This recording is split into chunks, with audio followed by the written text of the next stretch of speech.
చెట్లు వంగుతూ నాట్యమాడేవి. నదులు రాళ్లపై మురిపంగా ప్రవహించేవి. సింహాలు గొర్రెలతో ఆటలాడుకునేవి. ప్రతి సాయంత్రం దేవుడు నాతో నడుచుకుంటూ మాట్లాడేవాడు. లోకం అందంగా ఉండేది. కాని నా హృదయంలో ఏదో వెలితి. అది నాకు అర్థం కాని అవసరం. ఒకరోజు దేవుడు ఆమెను తీసుకువచ్చాడు. ఆమెను చూశాక నాకు స్పష్టమైంది. ఆమె జంతువు కాదు, పక్షి కాదు, కాని నా మాంసంలో మాంసం, నా ఎముకలో ఎముక, నా నుంచి వచ్చిన ఒక భాగం.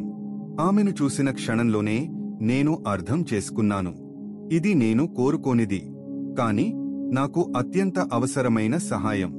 నేనే ఆదామును, ఈ భూమిపై మొదటి మనిషిని. ఈ రోజున మీకు నేను చెప్పదలుచుకున్నది ఏమిటంటే, అద్భుతమైన సృష్టి మధ్యలోనూ దేవుడు నన్ను చూశాడు. సరైన సమయంలో, ఆశ్చర్యంగా, నాకు కావలసిన వ్యక్తిని నాకు ఇచ్చాడు.